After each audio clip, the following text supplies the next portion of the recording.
मुख्यमंत्री साहब का हरिद्वार जाना होता है और हरिद्वार जाने के बाद में वह 2 दिन का उनका टूर होता है और 2 दिन तक वहां पे रुक जाते हैं। इसके बाद में गंगा के किनारे एक टेंट हाउस था, उसमें वह ठहर जाते हैं और मजिस्ट्रेट साहब जो होते हैं उनके खाने पीने की व्यवस्था करते हैं। और जैसे ही खाने पीने की उनकी व्यवस्था की थी, तो जैसे ही वो खाना उनके सामने लाया जाता है तो मुख्यमंत्री साहब उसे खाने से मना कर देते हैं, कहते हैं कि मैं नहीं, ये खाना नहीं खा सकता। तभी ये बात मजिस्ट्रेट साहब तक पहुंचती है और वो तुरंत वहां पे आते हैं और आके पूछते हैं कि सर आपने ये खाना खाने से मना क्यों कर दिया। इसके बाद में वे कहते हैं कि मेरा आज व्रत है, मैं इस प्रकार का खाना नहीं खा सकता। बस ये बात जैसे ही मजिस्ट्रेट साहब ने जब सुनी तो वापस जाते हैं और वापस जाने के बाद जो व्रत का भोजन होता है उसका इंतजाम करते हैं, जैसे कि दूध हुआ, फल फ्रूट हुए, खिचड़ी हुई, इस प्रकार का भोजन बनवा कर तुरंत ही वहां पहुंचवाते हैं। फिर मुख्यमंत्री साहब वहां पर भोजन करते हैं और भोजन करने के बाद में जो उनकी टीम होती है वो भी भोजन करते हैं और वहां से वे फिर निकलने के बारे में ही सोच रहे थे तो वे ट्रेन पकड़ते हैं और वहां से निकल जाते हैं। और इसके बाद में वे उनका जो निजी सचिव होता है उन्हें आदेश देते हैं कि वो तुरंत जाए और मजिस्ट्रेट साहब को वहां पे लेके आए। मजिस्ट्रेट साहब उस समय होते हैं चंद्रशेखर द्विवेदी। अब जैसे ही वो उनके पास आते हैं तो आने के बाद वे कहते हैं कि सर कहिए क्या आदेश है। तो वह अपने कुर्ते में हाथ डालते हैं और हाथ डालने के बाद तुरंत एक चेक को निकालते हैं। चेक में जो रकम लिखी हुई थी वो थी 6 रुपए 25 पैसे।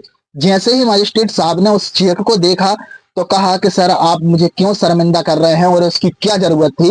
तो मुख्यमंत्री साहब उन्हें कहते हैं कि देखिए मैं जहां भी जाता हूं अपना बोझ खुद ही उठाता हूं और आप ऐसा मत समझिए। तो उनने उस चेक को रख लिया और बेन ने अब उस चेक को हमेशा अपने साथ ही रखा। अपने एक बयान में भी उन्होंने कहा था कि जो मुख्यमंत्री साहब ने मुझे चेक दिया था उसे मैंने कभी अपने से दूर नहीं किया। आज की कहानी में भी कुछ ऐसा ही होता है। आज की जो कहानी है उसे हम एक कहानी के माध्यम से जानने की कोशिश करेंगे, समझने की कोशिश करेंगे। और अगर आप मेरे चैनल पर नए हैं तो चैनल को सब्सक्राइब कर दीजिए और बेल आइकन को भी प्रेस कर दीजिए ताकि जब भी मैं कोई नया वीडियो अपलोड करूं तो नोटिफिकेशन आप तक पहुंच सके।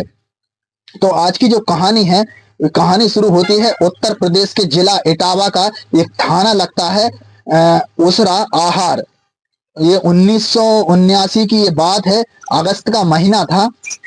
करीब 6-7 बजे के आसपास का वक्त रहा होगा। तभी वहां पे एक किसान आता है और किसान थाने के बाहर आके खड़ा था जिसने धोती और कुर्ता पहन रखे थे। और उसने आके देखा तो थाने में जो थाने के जो इंचार्ज होते हैं वो वहां पे नहीं थे। तो वो कुछ देर तो वेट करते हैं और वेट करने के बाद में फिर वे जाते हैं संतरी के पास और पूछते हैं कि थानेदार साहब कब तक आएंगे। तो वे कहते हैं कि थानेदार साहब तो अभी राउंड पे गए हुए हैं, उन्हें आने में कुछ टाइम लग जाएगा, जब तक आप बाहर बैठ के इंतजार करिए। बस इतना ही सुना कि वे व्यक्ति बाहर जाकर इंतजार करने लगता है। लेकिन फिर इंतजार करते करते काफी टाइम बीत जाता है। तभी वहां पे एक ऑफिसर होता है जो सेकंड ऑफिसर था, उनके पास जाते हैं और जाकर कहते हैं कि सर ऐसी ऐसी बात है, मैं मेरठ से आया हुआ हूं और यहाँ पे बेल खरीदने आया था, तभी रास्ते में मेरी जेब कट गई। इतनी बात जैसे ही उस ऑफिसर ने सुनी तो वे कहने लगते हैं कि ये कैसी बात कर रहे हैं आप, हमारे यहाँ पे पूरे इलाके में ऐसा हो ही नहीं सकता, कहीं पे ऐसा चोरी का मामला बनता ही नहीं है। तभी वे कहते हैं कि नहीं सर मेरे साथ ये हादसा हुआ है। तो वे कहते हैं कि नहीं नहीं आप झूठ बोल रहे हैं और आप थाने से बाहर चले जाइए।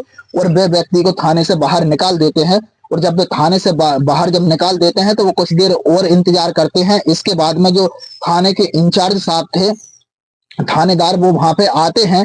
और आने के बाद में जैसे ही वे किसान था वे उनके पास जाता है और जाकर कहता है कि सर ऐसी ऐसी बात है, मैं मेरठ से आया हुआ था और यहाँ बेल खरीदने के लिए आया था, तभी रास्ते में किसी ने मेरा जेब काट लिया।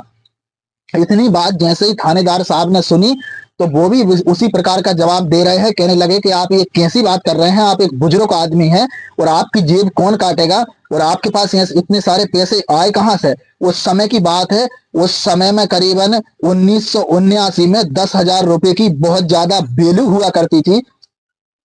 तभी थानेदार साहब ने उनकी रिपोर्ट लिखने से मना कर दिया और उन्हें बाहर निकाल दिया। अब जैसे ही वे बाहर निकलते हैं तो एक पुलिस का ही कांस्टेबल था जो कि बाहर खड़ा हुआ था, तो उसे उस बुजुर्ग आदमी पर दया आ जाती है दया आती है तो वह उसे अपने पास बुलाते हैं और उनसे पूछते हैं कि सर आप कहाँ से आए हुए हैं। तो वे कहते हैं कि मैं मेरठ से आया हुआ था और भैया मेरी जेब काट ली, अब मैं आखिरकार जाऊं तो कहाँ जाऊं, और मैं अपने घर वालों से अब क्या कहूंगा कि मैं यहाँ पे धंधा करने के लिए आया था और मेरी रास्ते में ही जेब कट गई। तभी वे व्यक्ति उनसे कहता है कि देखिए यहाँ पर ऐसे तो कुछ होने वाला नहीं है, अगर आप कुछ खर्चा पानी की बात करें तो मैं कुछ कार्रवाई को आगे बढ़ाता हूँ। तो उन्होंने कहा कि बताइए क्या खर्चा पानी करना पड़ेगा। तो वह कहते हैं कि आपको 100 रुपये देना होगा, 100 रुपये अगर आप मुझे दे देंगे तो मैं थानेदार साहब से आपकी बात करता हूं और आपकी रिपोर्ट को लिखवा देता हूं। तो उन्होंने जैसे ही जवाब को सुना तो वे कहते हैं कि देखिए वैसे ही तो मेरी जेब कट चुकी है और मैं आपको 100 रुपये और कहां से दूंगा।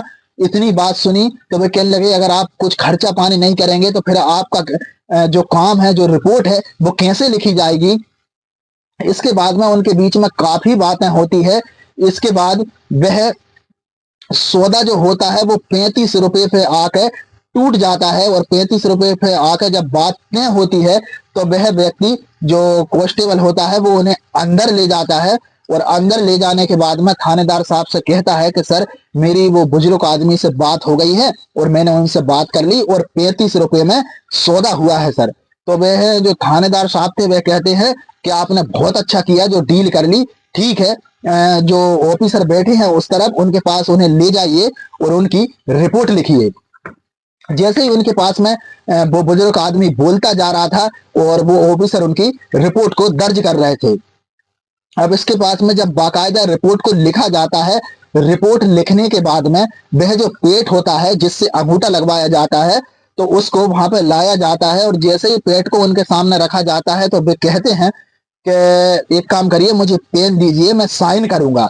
तभी थाने में जो लोग खड़े थे वो चौंक जाते हैं कि एक व्यक्ति की उम्र करीब 70-75 साल के आसपास होती है और जो कि ये कह रहे हैं कि मैं साइन करूंगा। जैसे ये बात सुनी तो पुलिस जो होते हैं उन्हें एक पेन भी दे देते हैं और जैसे ही पेन देते हैं तो उनने उनका नाम लिखा चौधरी चरण सिंह। और इसके बाद में जैसे ही अपने जेब में हाथ डालते हैं तो हाथ डालने के बाद में उनने जैसे ही सील निकाली उस नाम लिखने के बाद में उस जैसे ही पेट पे ऐसे करके जो थप्पा दिया और उस साइन के ऊपर लगा दिया। जैसे ही उसको उस सील को वो ऑफिसर ने देखा तो उसने कहा कि ये बुजुर्ग आदमी कर क्या रहा है, लेकिन फिर उसने उसको जब गौर से देखा तो उस पर लिखा हुआ था चौधरी चरण सिंह जो कि एक प्रधानमंत्री थे। जैसे ही ये बात उनको पता लगी तो सारे थाने में जो था सारे पुलिस वाले अलर्ट हो गए और माफी मांगने लगे कि सर हमें माफ कर दो, हमसे ऐसी गलती हो गई। तो वह चौधरी चरण सिंह जो प्रधानमंत्री बने थे वह कहने लगे कि मुझे काफी दिनों से इस थाने की शिकायत आ रही थी कि यहाँ पे रुष्वत लेने का कारोबार चलता है और यहाँ पे इसी प्रकार रुष्वत ली जाती है।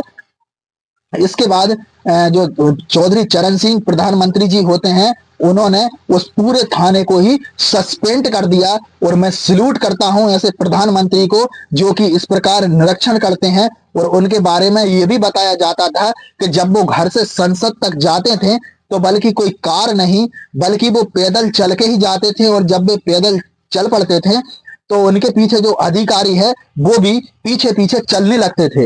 एक बार तो ऐसा हुआ अधिकारी जब परेशान हो गए तो उन्होंने सोचा कि क्यों ना हम ऐसा करें अपनी ही एक सरकारी गाड़ी को भेजते हैं और रास्ते में जो प्रधानमंत्री जी है उनसे ये कहा जाएगा कि सर मैं संसद तरफ ही जा रहा था, अगर आपको बुरा ना लगे तो मैं आपको वहां तक छोड़ दूं।